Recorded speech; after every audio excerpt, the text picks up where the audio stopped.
Good evening, everyone. Very happy to see you all here for the 27th International Conference of the Seven Ray Institute and University of the Seven Rays. And we actually are beginning on time because we are live streaming this to our audience in various places in the world, so an on-time start is desirable, and we're doing that.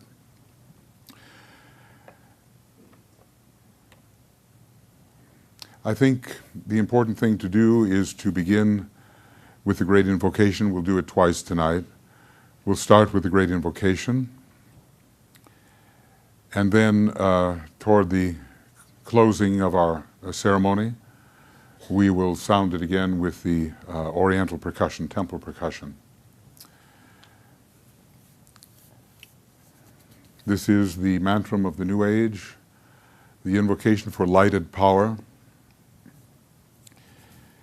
It is the foremost method we have for cooperating with the reappearance of the Christ, and the distribution of this mantram is our most effective instrument. So it is our note, and we sound it.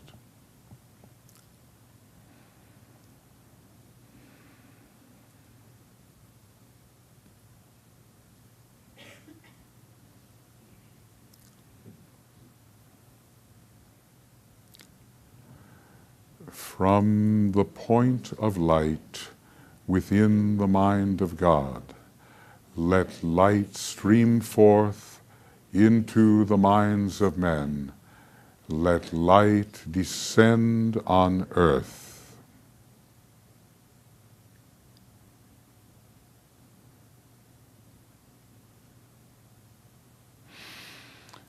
From the point of love within the heart of God, let love stream forth into the hearts of men.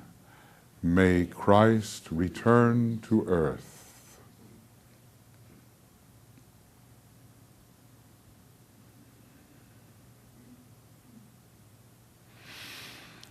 From the center where the will of God is known, let purpose guide the little wills of men, the purpose which the masters know and serve.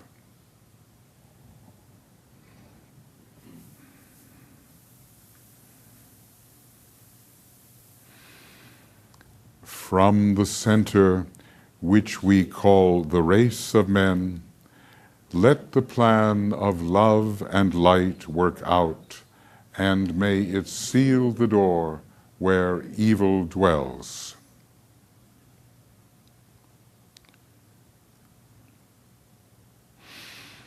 Let light and love and power restore the plan on earth.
Thank you. It seems 27 years is a long time. We've been doing these conferences, I think, since, well, now I think I'll forget, 1987, in many places within the United States. And here at the Dobson Ranch Inn, this is the end of the 12-year cycle, the Jupiter cycle. And it has proved to be, I think, a good place for us because for many reasons. I want to honor all those people who have been involved in the founding of the Seven Ray Institute and in the perpetuation of its work, and of course all our friends in the various esoteric groups. It's really one big group, as we know.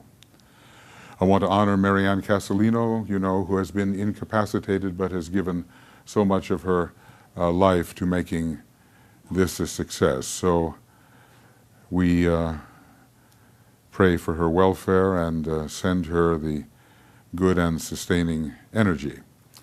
So much of what she has done made what we are doing now possible. This evening we will have two activities, primarily three really. I'll give a talk here on the theme of our conference, and then we will have a short break where we will rearrange the chairs in the circle as we usually do for our ceremony. But before beginning that, once the chairs are rearranged, we will have our acknowledgement of the subjective participants of the global meditation all over the world, some 155 of them, meditatively supporting the conference every day. And their names are being sounded out by the ceremonial group and also now by the larger group. So we will offer our recognition of their participation in their various countries, and we will do that again in our closing ceremony on the very last day. Then we will have our ceremony, which will deal with the sixth ray theme, invoking the highest light. The word of power for the sixth ray of devotion and idealism is the highest light controls. And we will have our ceremony. It will be, the evening will last probably almost until 10 o'clock. Notice I said that quickly? Okay. 10 o'clock, something like that, maybe a little less. But it's an important way to begin. I'd like to talk now about our conference theme, Envisioning an Ideal World Spirituality, Resurrecting the Soul of Humanity. You recognize the sixth ray words in that title. It may be surprising, but Master DK has told us that humanity's greatest problem is the religious problem. This is the little quote. The world problem is essentially a religious problem, and behind all strife in every department of world thought today is to be found the religious element. Now, there's so many problems that we have. Along all the ashramic lines, we may be surprised to read that that is the case, but here we are at the end of a sixth ray age. By the year 2130 or so, it will have left incarnation. But we're in that transition period, and there's a recrudescence of this ray, not always along its most positive lines. So we have our work cut out for us as we make the transition into the Aquarian seventh ray age. I feel that the whole problem is based on existential insecurity and fear, existential fear. Humanity's great dweller on the threshold. And of course, on what I would call misidentification, which, given humanity's present stage of unfoldment, cannot be helped in the broad scale, except for people such as we are and others who are treading the path. This misidentification should turn into right identification. It is an important term, identification, a keen word that is used to indicate the apex of the occult process. The big and the fearful question in the mind of so many people is, after death, what will happen to me? What will happen to me? Well, what will happen to the little ego, which in fact does not essentially exist? That's the question. But as long as we are subject to the illusion of egoism, that question will remain, and we have to disabuse ourselves of this particular illusion, the misidentification with that which we seem to be, and find our real identification with that which always is. always, and always without beginning and without end. Man is a spiritual being, and we'll come right down into our little solar system now, who has gone forth from the highest worlds, at least on the cosmic physical plane, and his banishment, if I can call it that, from that high and spiritually secure state is the existential root of his anxiety. Before individualization, which for many took place some 21 million years ago, and for others much longer ago than that, on the moon chain and earlier solar system, before individualization he is not troubled by the anxiety of isolation because he knows himself to be identified with all things. The one being is sensed and understood even though various centers of consciousness are realized to exist. Individualization, birthing the potential for self-consciousness, brings on that anxiety, that angst, perhaps not immediately but eventually. When I say immediately, DK says, well, we were individualized 21 million years ago, at least on this planet, but we didn't come to ourselves until 3 million years later, when the energy of Leo was prominent and man began to wake up to his individualized state and realize himself more as the center of consciousness. Well then, at that time in the Lemurian civilization, and when the Lords of the Flame had come and the Sanat Kumara, I know this is esoteric lingo, but many of us know that we've been helped by higher sources than have been on our particular globe.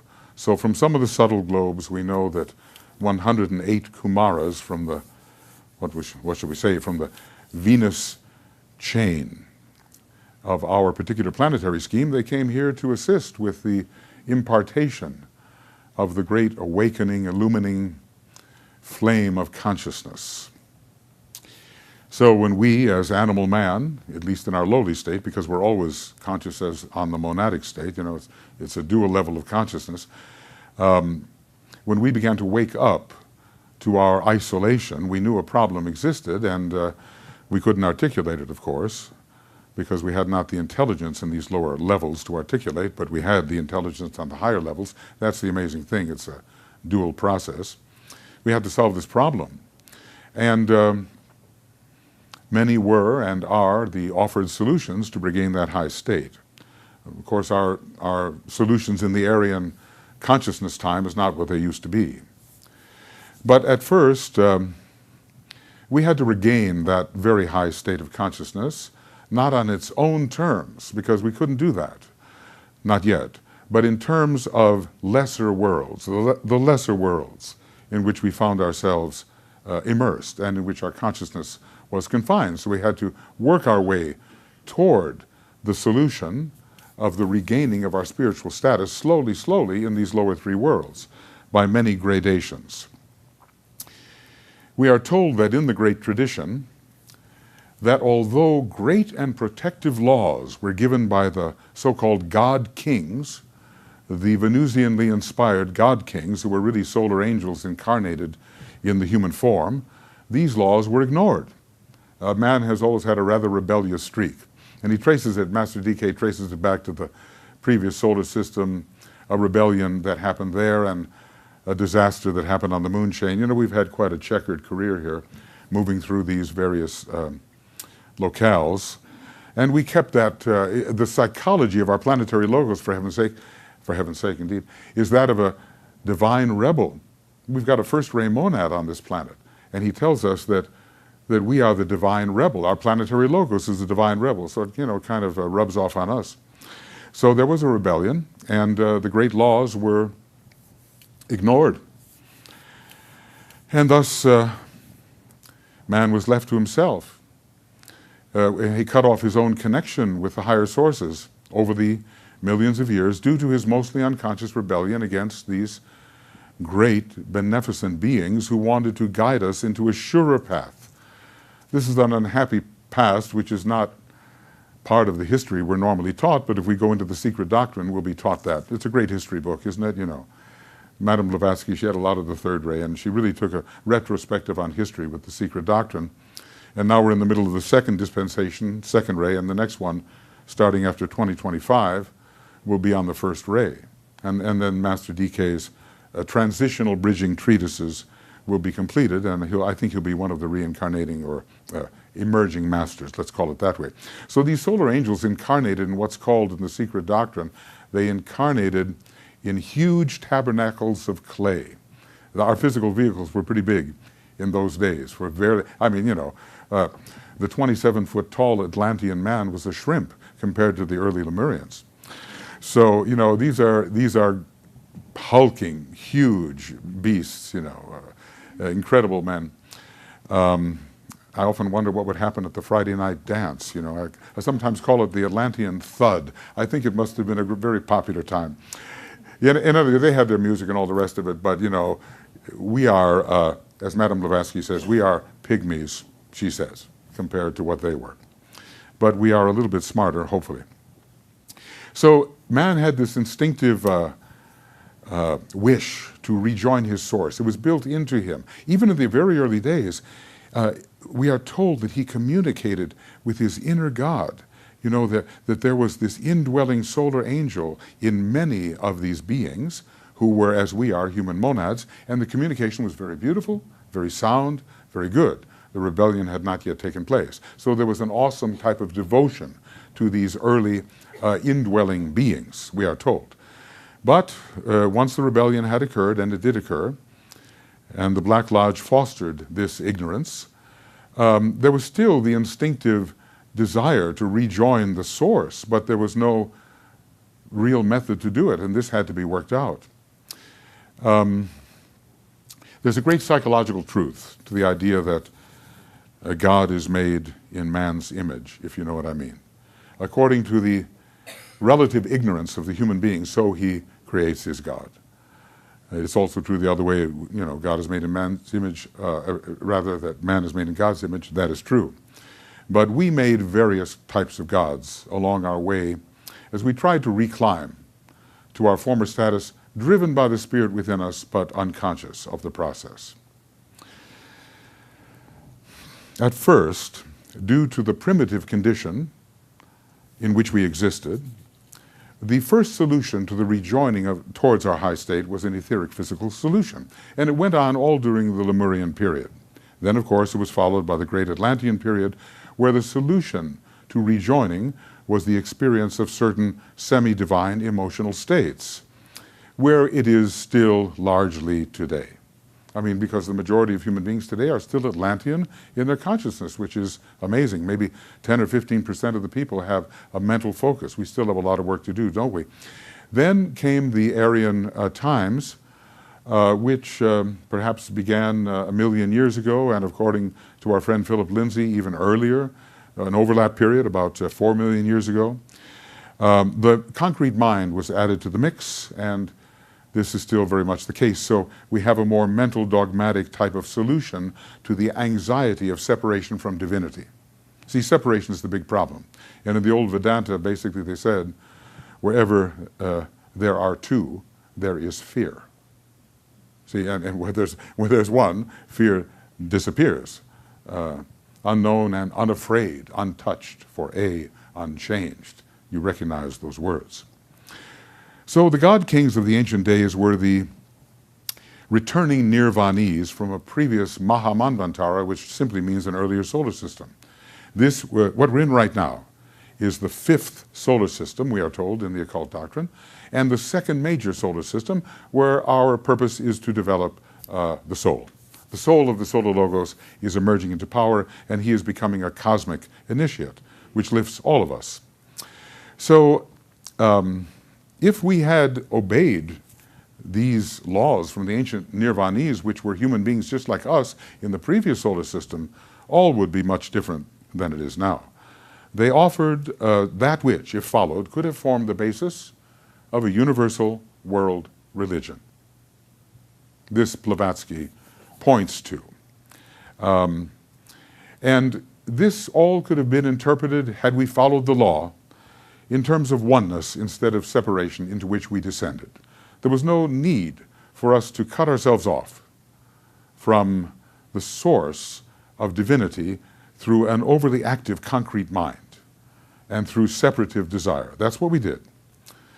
But this initial union with the divine, because after all, religion is all about union with the divine. It's like rejoining that sense of union with divinity. So basically, we're talking about the New World religion here, or we're talking about the religious impulse over the ages. But this initial union with the divine felt at first by early individualized man fragmented, splintered through rebellion, poor choices, and the divine dimensions were lost to his consciousness, and still largely today, they are still largely lost to the consciousness of the majority of human beings, and that's where we are. We're on the cutting edge of much of this, and we have our inner experiences, which are of a soul nature and maybe beyond. We have this, but modern man, by and large, in this very secular and somewhat degenerating age, does not have these experiences. And modern man must learn to have these experiences, otherwise he's just going to look at religion as if it's a bunch of nonsense. And yet it is the problem, and it has to be solved. So the specter of separation came to haunt all the various ways back to God.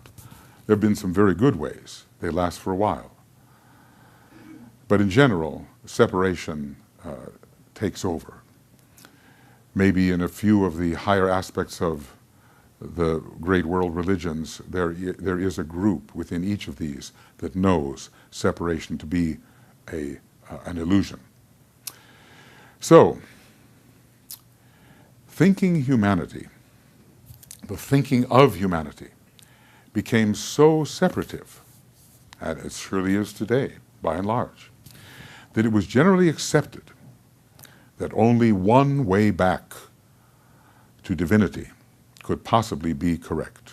And all the other ways, surely wrong. Well, surely you recognize the sixth ray in this, don't we? My way, our way, only one way, your way does not count and is no good.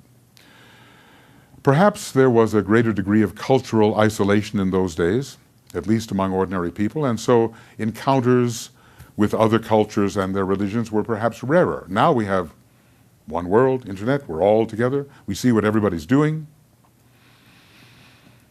and we have to overcome these deadly, dangerous, separative reactions to what we call God. It's just unbelievable, this recrudescence of the sixth ray and how it's working in the present time. It's a great danger, and by the application of the higher aspect of the sixth ray and by the second ray of love, wisdom, and the will to good, we can overcome this, and we have just a little time in which to do it, okay? So people like you and me, we are responsible. These ways back to God, they are based upon egoism for many today. The lower ego is the enemy here, and this lower sense of ego makes many people feel more secure, but it's an illusion. So, distinct ways to God developed. They are still with us. They were evolved, and as the little developed mind could not embrace the many, it settled only on the separative one. And if you look around, there are people fighting today for their way to God, and repudiating, rejecting, demeaning all other ways. We have to overcome this.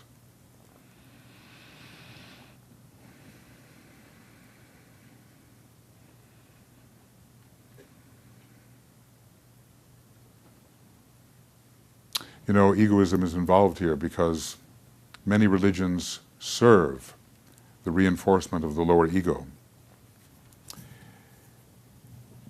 If other ways to God were admitted as of value, then the powerful egos, lower egos, would lose their control. Uncertainty would emerge, and the prerogatives of the strongest egos would be reduced. We have a group of human beings today that are very intelligent, very much self-centered, and they could be called in the predator elite. It's kind of a, raptor-like word, but you know it exists. And it exists before the heart opens. Ambition is fulfilled, solar plexus is strong, the sense of being unique and separative individuals, separated individuals, very strong. And they want to get to the top, perhaps under Capricorn. And they allow certain religions to serve their egoistic impulses. All this has to be set to the side. We're even told that to eliminate others who do not believe as we do is pleasing in God's sight. So, God is made in man's image. And this is a big psychological task, because how do you take people with less experience and give them a crash course in unification? And yet we have hope, because the hierarchy is nearing and consciousness is internally changing rapidly, and many things may fall away rapidly, more rapidly than we thought, and we hope they will. So, it's very interesting that Mars, the sixth-ray planet, a sixth-ray planet, is also the god of war. And religious wars arose and have been fought and are now threatening. Mars is a non-sacred planet, less sacred than our Earth, but we are very affected by it. We on the Earth are torn between the Venusian vibration and the Martian vibration. Venus must win this, not Mars, which has been characteristic of man's development for millions and millions of years. So we must use only the higher aspects of Mars, which give spiritual courage, and not the reinforcement of the separative, isolative, egoistic personality. That's what Mars can give us if we don't watch it. Venus gives us the solar angel and divine light, love, and wisdom. That's what we need.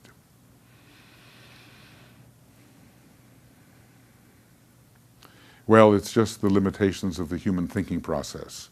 And people like ourselves, who at least try to think rationally, in an illumined manner, in contact with the inner God, the inner soul, in contact with reality, we have a very big job ahead of us. The true antidote, says the Tibetan, is universal education based upon the spirit of inclusiveness. Well, that's the second-ray solution, isn't it? And he says the billions that are going into armaments have to go into education or else. So we are educators. Many of us are on the second ray, either in our soul or our monad, one way or another. And we have a great job of spiritual education to share with the world now, rapidly, and with as much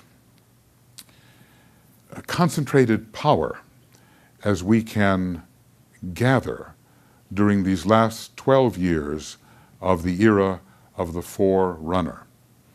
So if you thought you might be relaxing a little bit during the next 12 years, it will be the most intense time for every true disciple and carrier of the light to broaden human consciousness in a field of division, separation, hatred, warfare, all those negative Martian things, and bring in the vibration of beautiful Venus, love, wisdom, the fusion of heart and mind, the planet of the solar angels, the planet of the soul.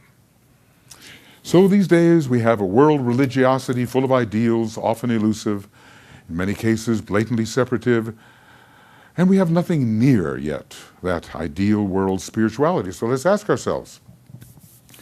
I guess I've, painted the grim picture a little bit here, but we fourth-ray types like to do that first, then move towards harmony. What would render a world spirituality truly ideal? And we must remember that it's an ever-growing ideal. That the ideal cannot occur all at once. We need to be practical idealists, respect the three worlds, and it's going to take a certain measure of growth. But what would render world spirituality truly ideal? And now maybe I have some suggestions here. From the highest perspective, such a spirituality would have to be at least ultimately rooted on what I would call the plane of ideality. What is that? Well, that's really the plane of our spirit. That's the monadic plane. That's plane number 6 if you count from below. It's rooted there. It's rooted in the plane of brotherhood. This ideal world spirituality has a very high origin. The highest light controls. It comes from the monad. Well, we're not going to deal with that, in our everyday life, but we should know it.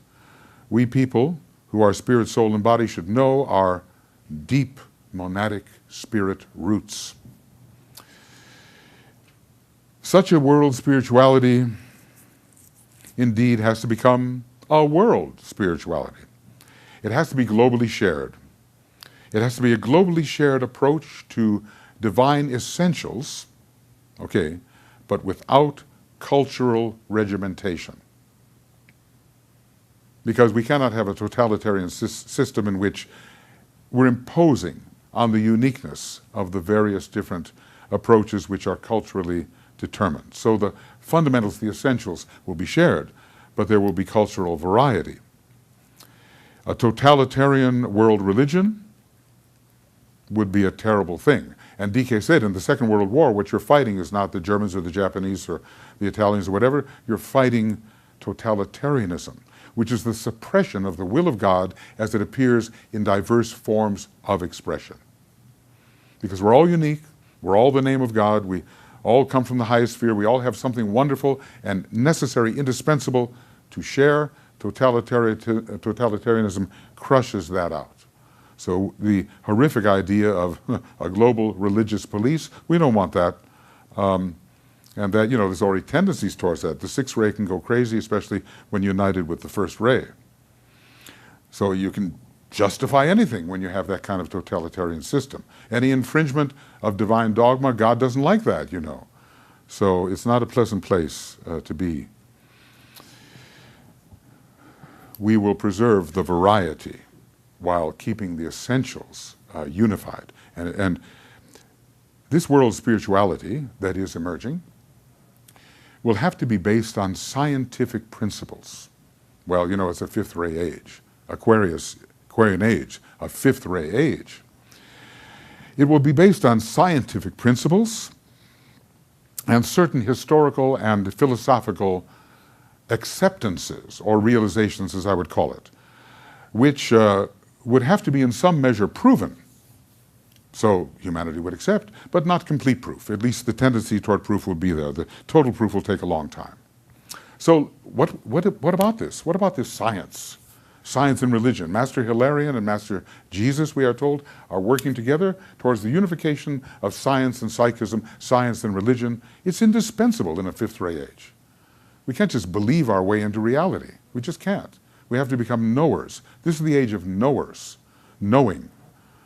Not just belief is fine, it gives you an orientation, the substance of things hoped for and the evidence of things unseen. But that was said by a fifth ray master, Master Hilarion. But he had a lot of sixth ray in him at that time, of course. We have to unify these things. So it would really be a reliable subjective science would be at the root of this ideal spirituality. Then nobody can say, it doesn't exist, I don't believe it. It's proven. Okay, we need that. It would be a fusion of enlightened rational belief and proven knowledge. It would be based on a fusion of religion and science upon the provability of inner states of experience before considered only hypothetical. And I'm going to be hammering at that word experience all the time, because otherwise it's just belief. And that's fine, but we're beyond that now.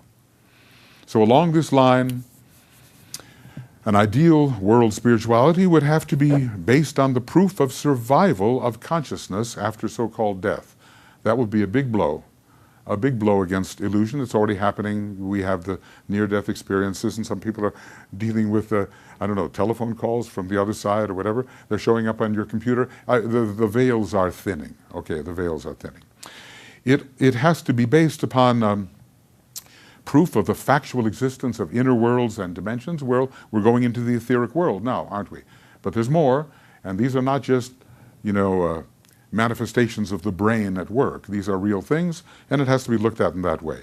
It has to be based on the inevitability of our post-mortem experience within those inner dimensions. We have a future in that respect.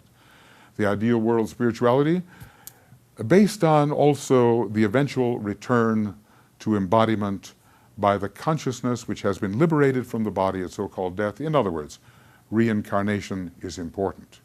It is a method, a rather democratic method whereby you ascend through your own merit. This is important because the priests are not going to save you. No one is. You're going to save yourself. I mean, you will disengage your consciousness from illusion, which will be salvation through your own efforts, aided, of course, by those who want to help if you make the effort. So reincarnation is a big part of the ideal new world spirituality. I'm trying to see how we build this, okay? So the coming subjective sciences here will all be involved in the new world religion, and the fifth ray of Aquarius, and even, you know, this is interesting too. During the Piscean age, the personality ray of humanity is what? Do you know? Some of you know? Here's a hint. Yes, there's the third ray. It's the third ray. And during the Aquarian age, the personality ray of humanity is the fifth ray. How very interesting. But with the fourth ray mind to give intuitive contact. Whereas, you know, we were simply developing the mind of the Piscean age that had a fifth ray nature. So now things are reversed. We are very, very scientific, but we are intuitive at the same time in this Aquarian age. So we have to honor this most luminous of the rays, the fifth ray, and it will be part of the sixth ray. These scientific things, which are now being worked at here and there with exciting possibilities, this will help humanity believe. Because science has almost become a god in a way, and if we can prove by reasonable methods the existence of this subjective underpinning of our beliefs, we will have done a tremendous service for humanity. Maybe not so many people in these groups have a lot of fifth ray, but we will get help from the fifth ray ashram and we'll collaborate with them and so forth. All right, so those are some scientific bases of, well, time is an illusion, isn't it? Right. Very difficult to get rid of, though, you know. So those are the scientific underpinnings of the subjective ideal world spirituality. We seem far from it at times, you know, but sometimes there's just a flash of light and wonderful possibilities are revealed. And it can all come together a lot faster. Master Moria tells us that a nation can fall apart much faster than you think, he says. Very, very fast. And I assume the right things can come together much faster than we could think as well. What about history? Some acceptances and realizations along the historical line to prepare for this ideal world spirituality, really a new world religion, a universal new world religion. Well, I would say to at least accept the hypothesis, or better, the realization of the existence of advanced human beings all throughout history with supernormal consciousness and supernormal powers. What man has done, man can do. If they existed, we can do it. So at least go into history without too much skepticism, carefully, and see what people actually did. Realize these supernormal powers do exist. They've existed a long time. We can have the hypothesis or the realization of the existence of a grouping of such beings we call the spiritual hierarchy of the planet. It's a historical fact in our thinking. All the way from 18 million years ago or so, a spiritual hierarchy has existed historically on our globe. And within our planetary scheme, of course, it came from the Venus globe of the Venus chain to the Venus globe of the Earth chain to our Earth globe of the Earth chain. You know, these are the occult technicalities, but they do exist. The hierarchy exists historically, and there are many evidences to this. We want to accept that. I think it's important for humanity to begin to accept that. The acceptance of the hypothesis, or better, realization, that legend, this is what Master Moria says, that legend reveals literal truth. That legends are really factual and they are all based on truth. And this will incline human beings to be much more careful in the study of the legends of the various cultures, it's just looked at as fantasy. This is someone dreamed this up, you know. This is mythological mind of early man. There's no reality to it. And Moria is telling us these are recordings of fact, okay, the legends. And the secret doctrine tells us pretty much the same. There was, we perhaps should realize historically, an ancient universal revelation from which all the various religions and philosophical systems derived. This great unified body of knowledge brought to us by the Lords of the Flame, it did exist historically, and religions have been derived from it by many circuitous paths. It's all, you know, it's like ISIS. We're putting it all back together now. Osiris is fragmented. The wisdom is fragmented, or in Finnish idea, the sampo, it's called, is broken up into many, many pieces. We're trying to put it all back together under the influence of the ISIS force. That's what we're under, that influence, which is a lot like being under the influence of Sirius, isn't it? Sirius and ISIS, okay. So, now, one of the most important things, and I think Philip Lindsay would be here with us in this, that humanity's historical understanding of its history on this planet and of the history of the planet is minuscule. We have such a tiny view of history. What, a few thousand years? This is absolutely ridiculous. The universal New World religion occurred a long time ago, and when we understand something about the temple of Ibez in what we call South America now, we realize that the history is immense. Thank goodness for the secret doctrine, you know? How many of you read the secret doctrine? For how many is it on your shelf? For how many is it waiting to fall off your shelf and awaken you? Okay. Okay. It's a great book. It's a great book to read with a tolerant group who is very patient. But it's a wonderful book. So there's the history of the planet, and we've got this tiny view of history, a few thousand years. And then Cro-Magnon man was walking around, Neanderthal man was walking around, and all the rest. And there were civilizations long before these cavemen arrived because of a degeneracy and a fall from those civilizations. And Blavatsky has some amazing things. I suppose some consider her a lunatic, others consider her a genius, and others realize that she made a tremendous sacrifice to bring this kind of wisdom out into humanity. I suppose we're among those. Then there are the philosophical acceptances. We've had scientific, scientific and historical, now philosophical, or realizations. Well, that our present formulations in religion do not necessarily contain the gold, the religious experience itself. Dogmatic formulations are fine to guide the somewhat bewildered and newly developing mind, but they are not the essence of the experience of religion. It's far more than dogma. What we need is religious experience. We would call it spiritual experience. And the dogma is just dead repetition, guarding, temporarily helping to orient the mind, but we are way beyond dogma, okay?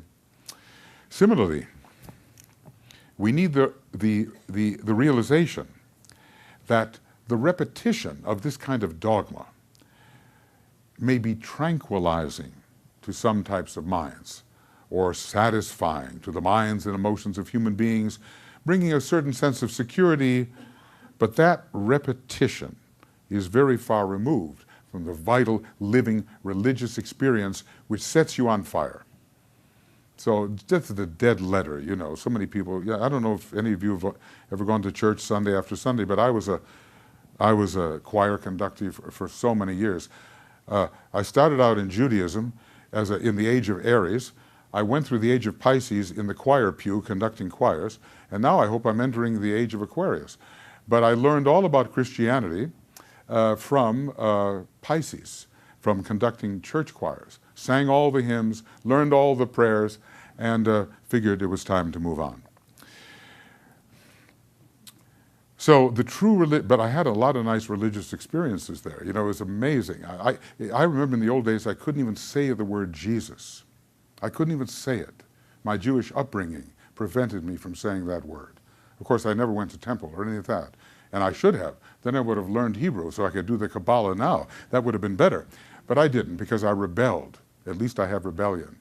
At the age of 10, I wrote a resignation letter to my Sunday school teacher.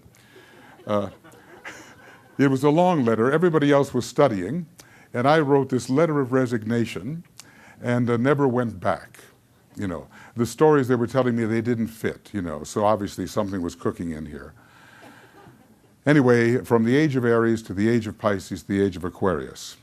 And religious experience is the thing to soothe the existential angst, the anxiety of separation. And without the experience, dogma is dead. And we will continue to be haunted by our separation from livingness. Okay, that was a true confession. All right, so on high, authentic, spiritual experiences, that's what the New World religion is based on. And if we don't have the experiences, it doesn't make any difference what you say. It's just a bunch of words. So we have to find a way to translate these experiences in terms that the various separate and separative religions can't accept, and which will be a universal call to all human beings who are willing to venture high enough and seek out the essence of the way back to God, which is, you know, the way back to ourself. The seeker and the sought are one, right? That's the six-ray mantra. The seeker and the sought are one, I rest. Okay, well, not for long. All right. So, acceptance of the hypothesis that there are many heavens, there are many higher states. We need to know this. Many higher states, and not just one heaven located on the third subplane of the astral plane, and one hell located on the seventh subplane of the astral plane. There's a lot more hells and many, many more heavens. All of these strata have to be understood philosophically in a new and philosophical religion. The worst thing Madame Blavatsky could say to you about your thought or religion was that it is unphilosophical. Do you remember? Okay. I woke up when I saw that. Okay. So the cultivation of these higher faculties must be understood as accessible to us. And not just for the saints, not just for the priests, not just for other people. We too, within ourselves, can access these things, and we start to work towards it. I talked to a man once. He said, well, I studied the Yoga Sutras of Patanjali for a few years, but I didn't find I could do much with it, so I went back to philosophy. Okay. We need to prove that we can do more than think about things. We need to prove that we can be the things we think about. And that's going to take a lot of work in the Aquarian age. So that's the philosophical idea. So further and in general, what is the human being? That New World spirituality. Let's get with the constitution of man and find out what that constitution is so we can actually present the fundamentals of the ageless wisdom so everybody knows that man is not what you see in the mirror when you wake up, okay? There's all of these dimensions to ourselves. What if they are accepted? Also, the new ideal spirituality cannot be materialistic. Some of you have read that book, Cutting Through Spiritual Materialism. It's possible to be spiritually materialistic. Look at how heaven or paradise is conceived. I've heard such shocking things about what it's like to be in heaven, and all I've done is somehow raise my body to a somewhat higher state and doing the same darn things I always do. Is that a heaven? That's just materialism. So, you know, I don't want to rise up from the grave when the trumpet blows and be in this body for eternity. Do you? I mean, but people believe this stuff. So, we have to get rid of that not very pretty picture and substitute a scientific reality, a vibrational reality about things, and not just preserving a temporary concurrence or confluence of atoms forever.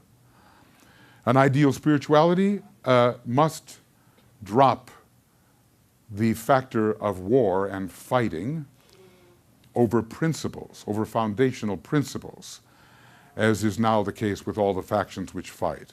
You know, let us fight for unity.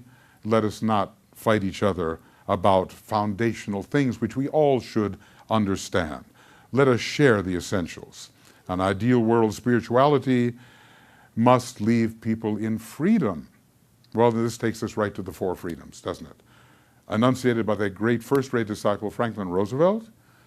First-rate soul, Aquarian fellow, probably an initiate of some degree here. And if religions do not respect freedom of speech and expression everywhere in the world, freedom of every person to worship God in his own way everywhere in the world. I'm repeating these simple freedoms. The third freedom, freedom from want, which translated into world terms means economic understanding, which will secure to every nation a healthy peacetime life for its inhabitants everywhere in the world.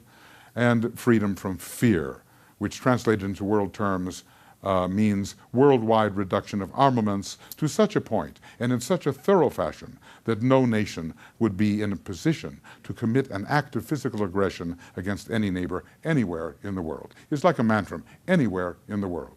So, those four freedoms, the ideal world spirituality would have to respect: freedom of speech, freedom of worship, freedom from want, and freedom from fear. These are very practical things.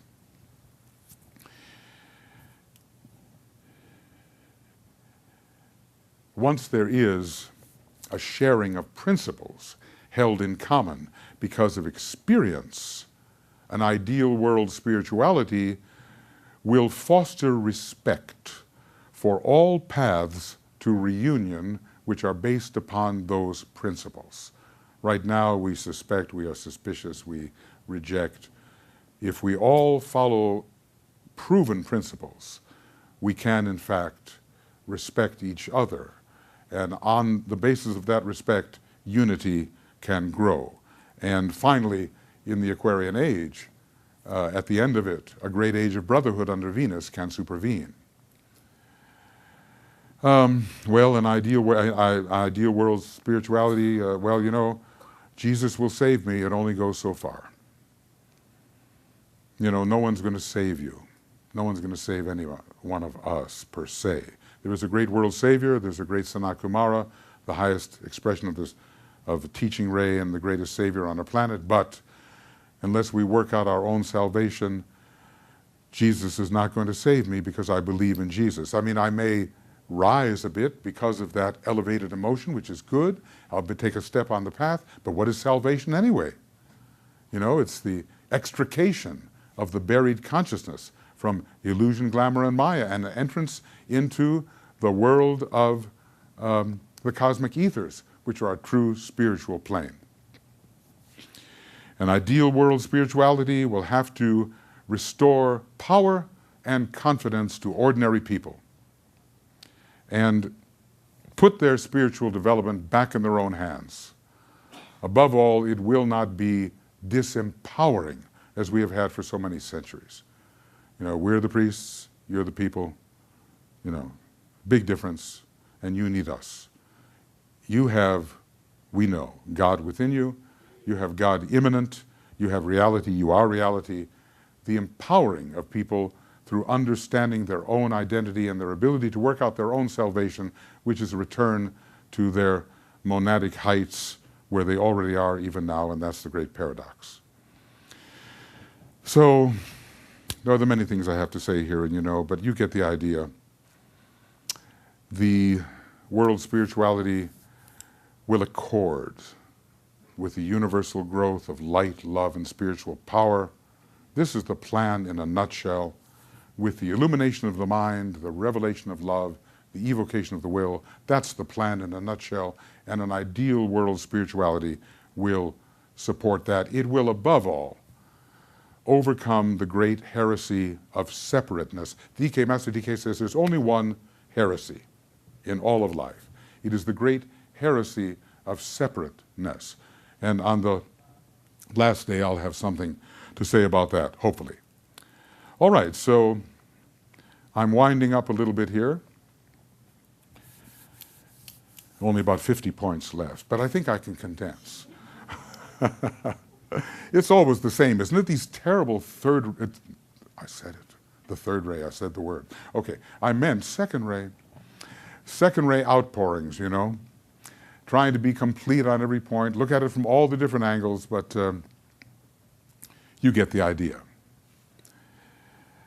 So now we have the vision of the ideal world spirituality. We know something about what it's supposed to be like. So what? Now what? What about this universal world spirituality? Then what? Well, 65 years have ended since Master DK offered his second installment. The third is coming. Has the time been well used? Have we taken proper action with the vision with which Master DK and other members of the spiritual hierarchy have promoted, have left us? I don't know. It's a big question, isn't it? You know, have we done all we could?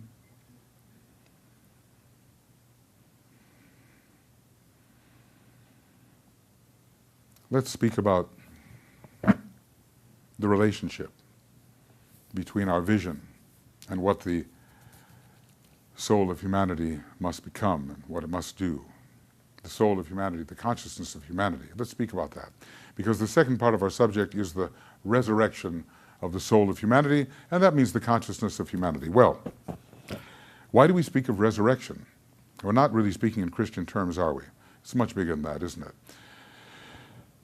We speak of resurrection in terms of consciousness, the consciousness of humanity. Only that which has been buried, suppressed, imprisoned, needs to be resurrected, to rise again. Only that which has been put down needs to come up. So, no matter how it happened, we have to admit it, the consciousness of humanity has in general become ensnared in the object.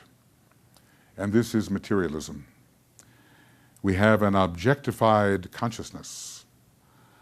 And even our reaching towards a more elevated or ideal state is so often conceived in terms of that which the lower senses reveal. Our consciousness is very materialistic.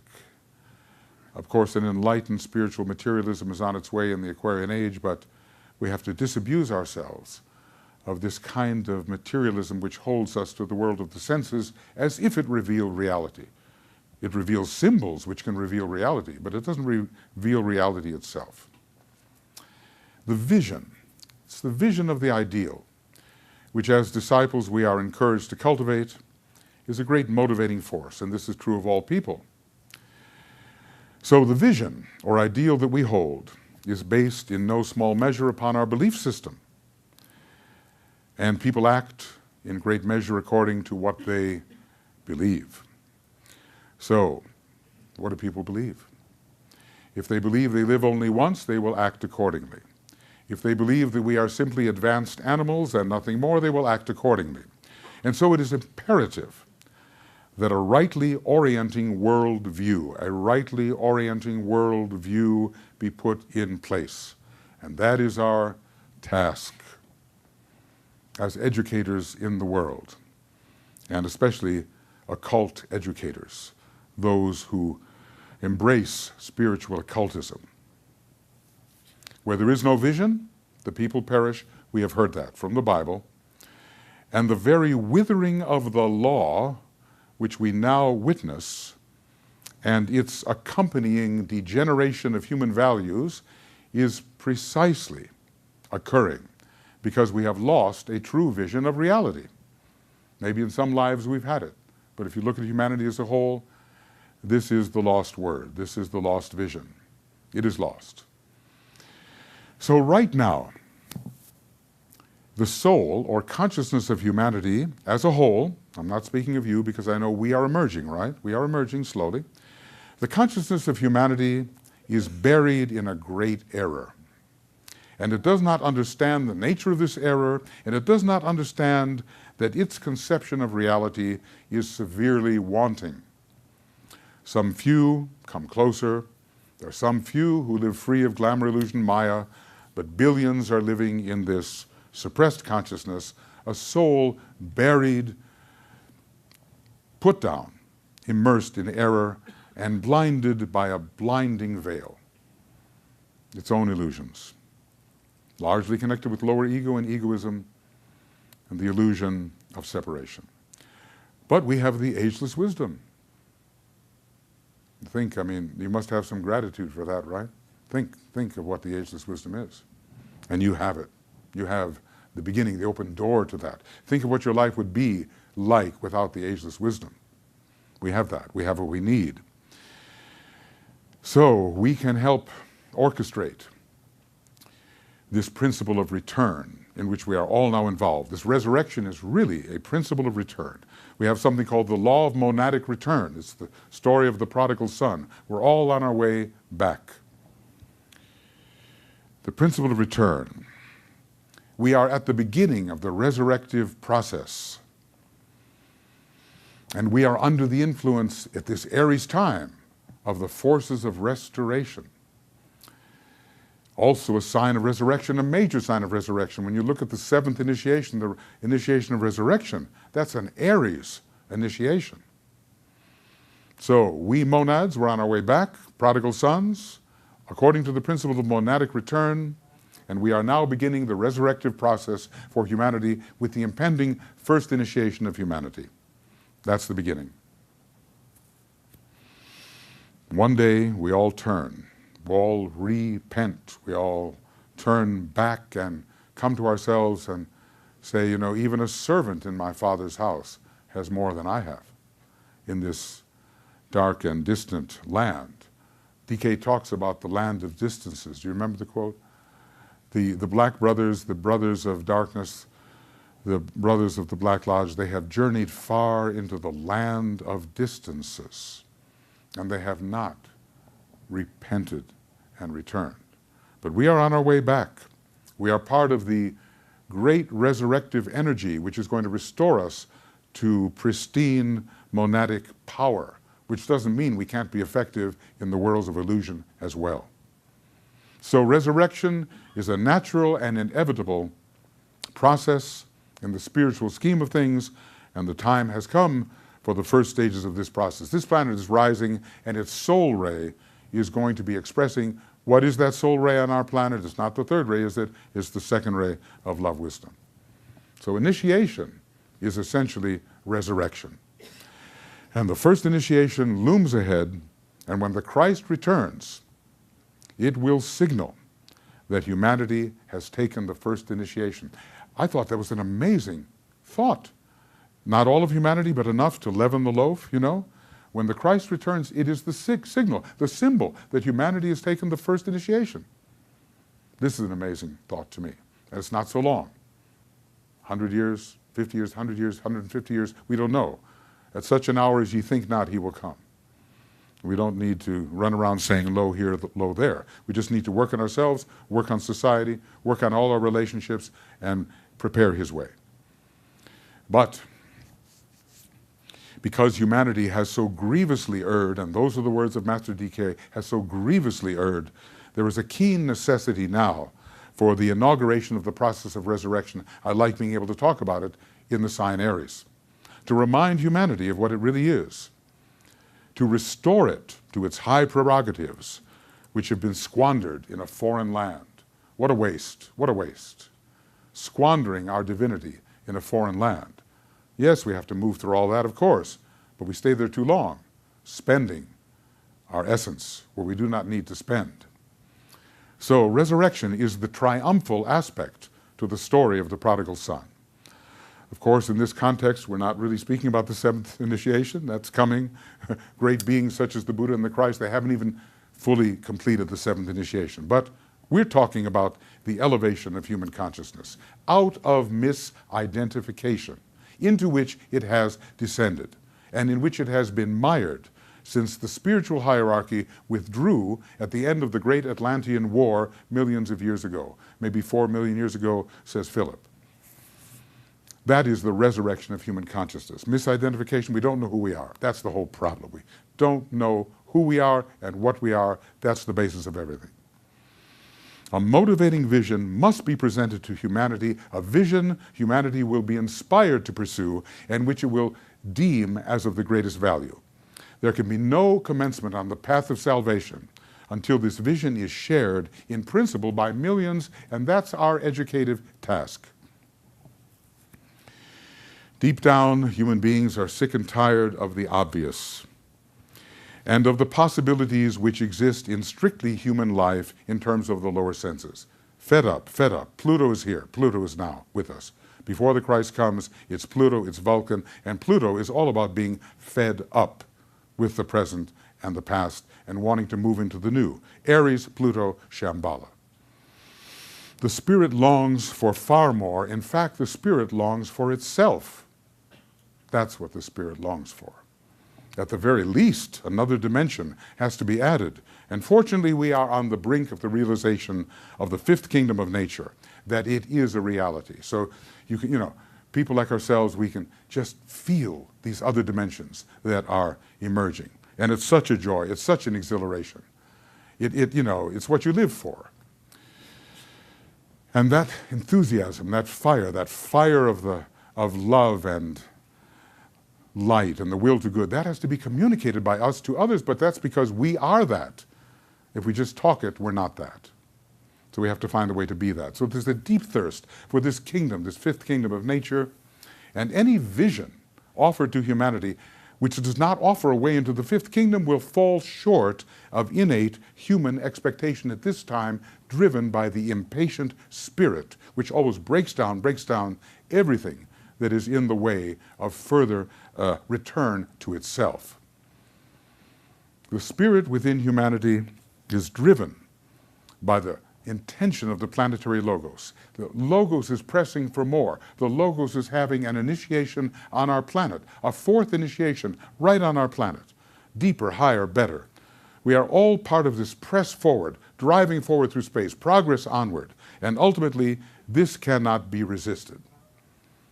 We can put up a fight, but we might as well get with it and willingly go with the great initiatory press forward on our planet now, and especially in the next 12 years when we have to make it count if bad things are not going to happen.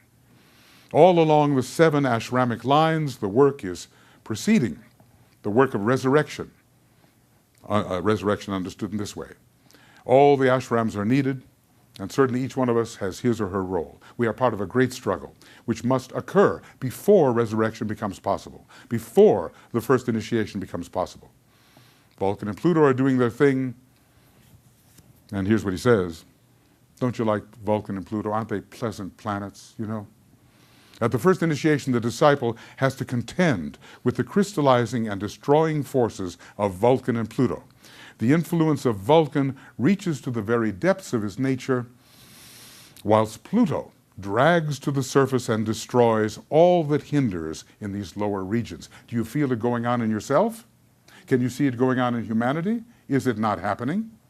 Right before the first initiation, this drastic cleansing that we are going through, we are witnessing this.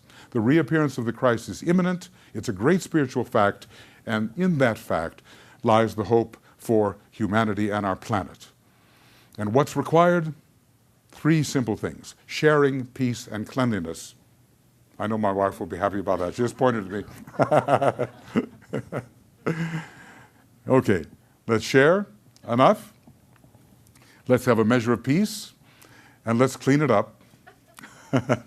Especially the church and churches and all the rest. He says the church has to clean house, but any system has to clean house. So the next 2,000 years will be spent in seeing to this resurrection, the Aquarian resurrection, rising into the cosmic ethers, rising into the Buddhic plane, the Atmic plane, the Monadic plane, the Logoic plane, where we can live, where we can breathe the air. We're down here suffocating. Who said it the other day? I don't know. Suffocation. It was about death by suffocation. One of the people in the, right, okay. We're not breathing air. The air is up on the Buddhic plane and the cosmic ethers. And until we rise there through Mercury, we're not going to truly live. And that's what Aquarius is going to take care of, because Uranus rules those cosmic ethers and Aquarius takes us there. So it's a restoration of the realization of what humanity really is in the higher sense. And examples will have to be set. What did he, DK gave us those 4 things. He says, inquire the way, obey the inner impulses of the soul, don't believe a thing that worldly wise people say, and finally he says, and set a good example. Need I say more about this? That's the most practical thing in the world. And during the Aquarian age, we're going to have to set that example, which is one of the reasons why spiritual hierarchy, which is the great example setter, has got to externalize and be right here on the ground to set the great example of what humanity can be, visibly before the eyes of all who can see. Set the example. Every eye shall see him. Every eye shall see them. They come first, then he comes. So resurrection is not a term belonging only to Christianity, certainly not. It's applied there in a manner enshrouded by glamour. It's all about the rising of the human spirit to its true essential status. All the rays are involved. You know, I know my time is going. So, but the sixth ray, you know, resurrecting, rising to the highest light. The second ray, resurrecting in terms of entering the field of real divine love. The first ray, death to death. First ray kills death. That's amazing thought. You know, the sixth formula that we're given in Dina 2, it's all about the death of death and the negation of the stultifying effects of matter. And all the other rays participate here, you know. Resurrection into the new renaissance that's coming, the beautiful Buddhic harmony, the impending arrival of the monadic aspect of the fourth ray. A resurrection through the fifth ray, the science of initiation, giving us techniques of liberation into the higher worlds. The seventh ray, glorifying matter, so that energy is not trapped in the low material element. The seventh ray giving us the law of elevation. That's like resurrection too, isn't it? And even the third ray, the poor third ray, is involved in the resurrection process, because without a keen intelligence, the acute energy of divine mental perception, there can be no extrication from the snares of matter form. So all the rays are involved in the resurrective process. Whatever ashram you're connected with, and a lot of us are connected, you know, somehow, at least outwardly, with the second ray ashram, they're all participating. The sine qua non, the absolutely, that without which for resurrection is divine love, the indigo ray of divine love. This is that which we must have above all, indigo divine love. The archetypal initiation of resurrection is ruled by the second ray of love wisdom. It's the seventh initiation ruled by the second ray of love wisdom. It's a planetary initiation. It's a solar initiation. It is a Syrian initiation. Christ himself is an initiate of the third degree, transfigured initiate of the third degree in relation to Sirius. So love is the key. Love now expresses through the personality of our solar logos, and always through the soul of our solar logos, and eventually, I suspect, it will express through the monad of our solar logos, the ultimate 222. That's what I think our solar logos is, a great heart center in a cosmic logos. Our local cosmic logos, a 222, even though there's a bit of a 4 there now, I think. So everyone dreams of a higher life. That higher life is possible. A realistic vision of the higher life is necessary to help people take the necessary steps for it, to motivate us. We're going to move according to the law of elevation, forward in groups, and eventually humanity will move forward with massed intent. We will move forward in great numbers, though not yet all, but many people will come into incarnation at different times. They can't all move now, but many will move forward according to the law of elevation, and the resurrected soul of humanity will help to make humanity and our planet a great station of light, is what Master DK promises. And the karmic legacy of the first major solar system will be redeemed, and we're redeeming it right here on our planet, here and now. All the trouble in that first solar system, it's focused right here on our Earth with a bit of Mars and Saturn too. We are redeeming, in a solar systemic sense, a problem that relates to our solar god. And the ancient deviation of the third ray from logoic intent will be realigned with that intent, and this is a great necessity. And at last, humanity will be able to move with the divine plan, which is not now sufficiently the case. And an altogether happier humanity will result, one that is filled with the livingness which is waiting to enter, with the promised abundant life of the age of Aquarius. This is coming. It is the destiny of our planet, but our planet cannot really get moving until humanity ceases to serve as a factor of retardation. You know, the DK once said, you know, if humanity doesn't do this, it will not survive, and it should not. And that's enough to send the hairs up your spine on edge, on edge. Okay, so summing up, and I know you'll be grateful for that, an ideal spirituality already exists. The masters of the wisdom practice it. It has to be translated into terms which humanity can understand and adopt. It will be to the benefit of all. It will promote human spiritual and material advancement. The human soul will become extricated from its lethal misidentifications. It will realize itself as one human consciousness, and this will lead to the permanent reorientation of humanity and to the elevation of the one humanity, and finally to the restoration of the grouped human consciousness into higher states which have always been the prerogatives of the human spirit. And the resurrection of the soul of humanity will be accomplished. And let's help that happen. Okay, thank you.